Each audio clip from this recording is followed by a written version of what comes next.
Yo, this is for you. I am my number one fan. For you, this is for you. I am my number one fan.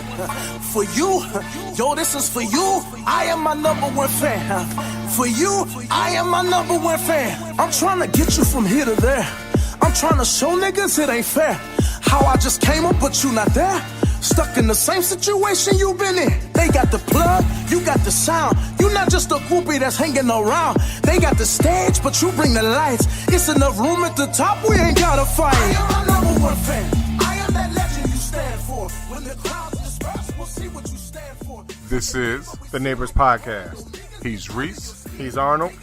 Listen to us on iTunes, Google Music, Spotify, iHeartRadio, Spreaker, and YouTube. Follow us on Instagram, Facebook, and Twitter. And y'all can listen to us daily. Every day. Y'all, we back. Yes. You got Reese here. And Arnold. And we really thank y'all for y'all love and support, for our first two shows, y'all. We really appreciate that. We also appreciate all of your comments. Feedback in the comments, yes. And recommendations and things like that. Trust me, we will get to most of your requests and things like that. Hey, Arnold, you did have one, a family member to comment the other day. Yeah, it was a cousin of mine. Her name is Anita Warner. Yes. And thank you, she had Anita. a very good comment, and she had a suggestion, which I like to tell her right quick. I'm giving her a shout out. Right. And I like to tell her real quick that we're going to touch on that. That was on our agenda. So anyway, we're definitely going to talk about that. Yeah. And we think that's very important, and I appreciate you, and I appreciate that. Thank you very much for that. Right. We appreciate it very much. But trust me, with us being black males, we really are going to touch that. We, things especially that affects us. Definitely. And while we don't get to go see people before our health issues and things like that. Right, so you'll hear about that. But that's one of our main concerns as far as the Neighbors Podcast and what we want to do, because everything that we try to do is community based, and we're trying to really put our communities back together. We're trying to get that stronghold. We're not really trying to make it go back to the way it was. We're just trying to make it comfortable, because each one teach one, and we have to make sure that we look out for each other because we all we got. Very much so. Much so. So, some of the things that we want to talk about today, though, we had come across an article about median wealth of black Americans will fall to zero by 2053. And it was in the Guardian. It's in the Guardian. But I'm going to tell you, I heard this topic from one of our presidential candidates, Yang, who's running in 2020. Okay. And he was actually talking about it on the Breakfast Club. Okay. Yeah. And, and he was trying to explain to everyone that part of the reason why he's running is to make sure that the economics is spread across the board and not centralized on just the top 1%. And the top 1% does not always include those of color. Yeah, that is correct. I have to agree with you on that. And, I mean, surely mostly everybody does see that. It's a sad thing that we have to say it like that, but it's a fact. Right. So it's a stated fact that the 1%, the majority of the 1% are people of non-color. Right. And people of color, I don't even know if they make up a third, a quarter or, an eighth of that, Right. But it is very important that we as a people, meaning that it does not matter what color you are, that we should have some ways to grow wealth for our family and have means to pass things down, from generation to generation, other than the things that we already passing down. Right. But so go ahead. I'm sorry, bro. No, go ahead. You know how we do, man. Yeah, right. Yeah, right. We do. So in this article, it talks about how the economics for black or African American families will fall to zero by the year 2053. You do realize that's not that far away. No, it's not. No, it's not. It's a little more than 30 years. Right. So can you imagine that the power of our dollar at this very moment in our communities, especially since in our community, it does not stay in our community. it leaves. It doesn't even.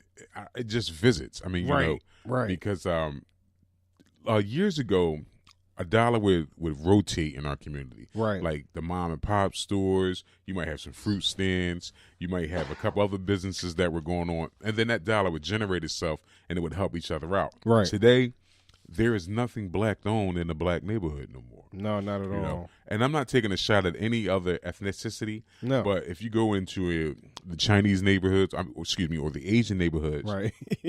all their stores are Asian owned, Right. and they rotate their money. Right. The same way if you go into a Jewish community, the majority of their stores are Jewish owned, and they rotate that dollar. Right. So that means that their uncles, their cousins, their brothers, their sisters, their aunties, and everybody has to touch this dollar before that dollar leaves the community. Right. Only in the black community or the African American community that our money just goes in our pocket, out our pocket, and we never see it again. Right. And that's a shame because we're the biggest consumption and consumers in America. Yeah, we are. spend the most money, but we're the poorest people, as far as a race of people, we're Right. the poorest, and that doesn't even make no sense, So reading this article and understanding what the young lady and the brother was talking about, she had brought up a comment about back in the 80s, she lived in Baltimore.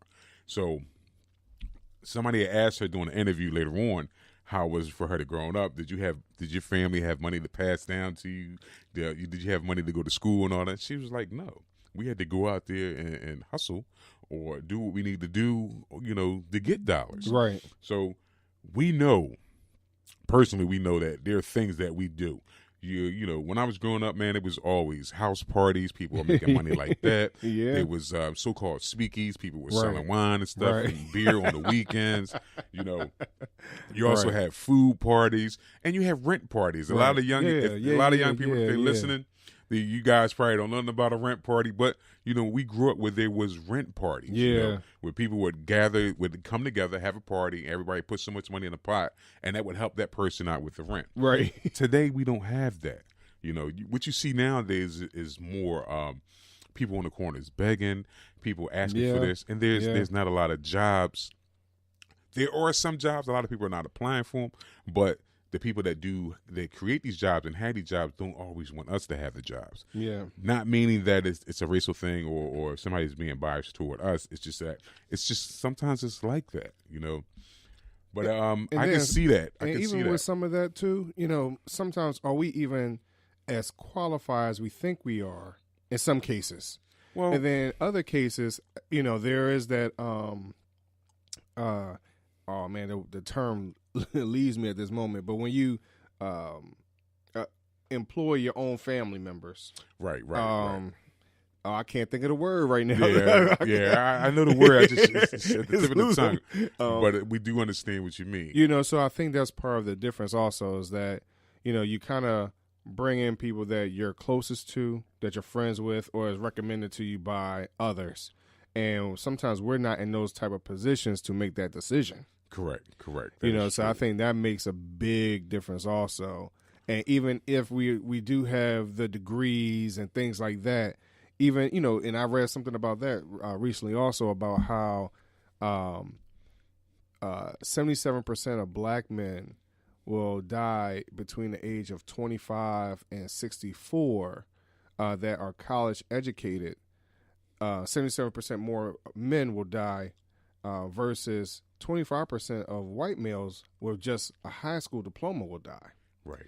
Because of how hard we're working to get to a certain level in life, along with maintaining it. Correct. So even with that, as we're looking, compare just this article we have read about how our dollar is going to basically be phased out by 2053, to even with that article of how we are putting so much stress on ourselves to keep a certain lifestyle. Correct. Correct. And just trying to say, you know what, I'm out of the hood, quote unquote, not realizing that every neighborhood is a hood. It's a hood, exactly. And what does that mean when you say that you're out of the hood?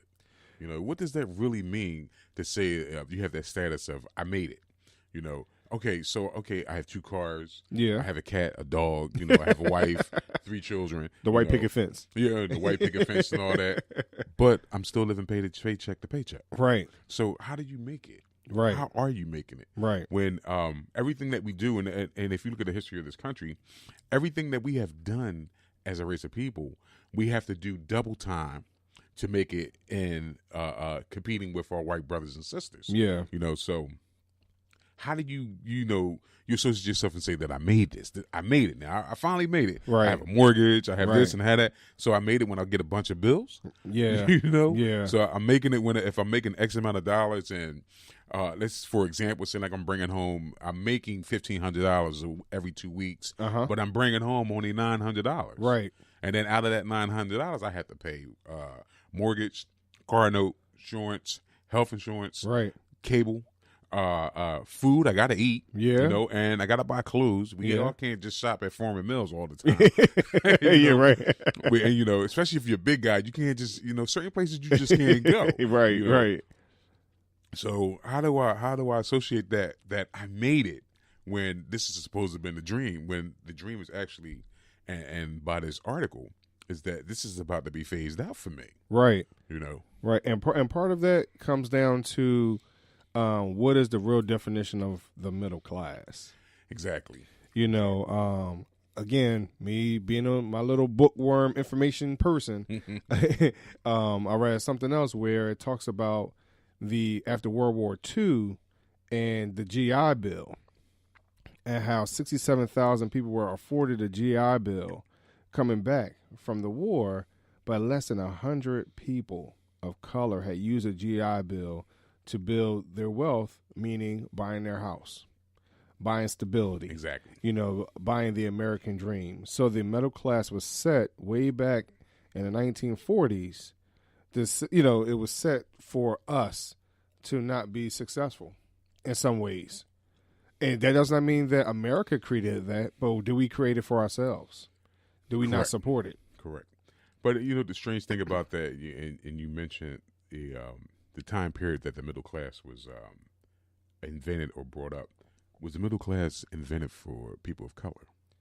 Because remember, during the 30s and the 40s and the 20s, people of color were more acceptable of not being accepted, even though that everything had happened with the Civil War, the Reconstruction had happened, and things were supposed to have changed. Mm-hmm.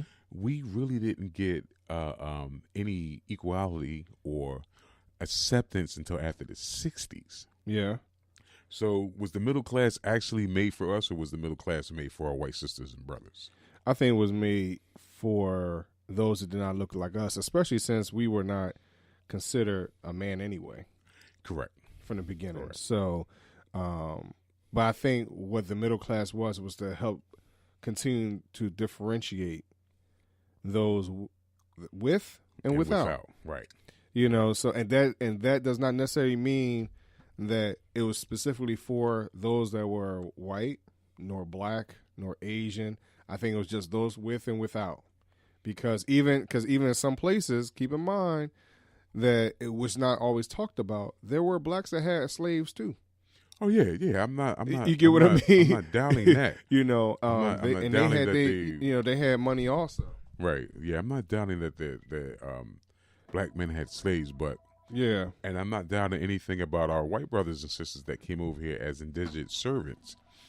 My thing is, as we got here, and as we went through this stuff from generation to generation, and then we tried to rectify this after the Civil War, how things still got worse and worse.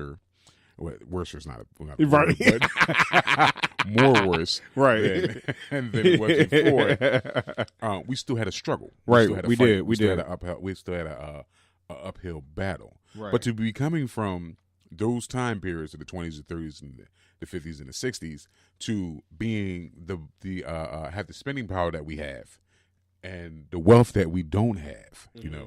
So, and that's crazy how we sit back and we watch everything on TV and we try to mimic everything. We try to, because we associate that with wealth, right? We need to start saving more. We need to start creating businesses more.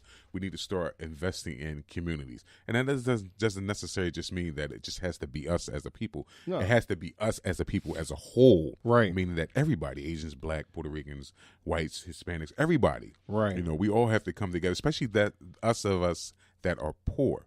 And that was Yeah. the whole thing about the rich and the poor. See, the rich is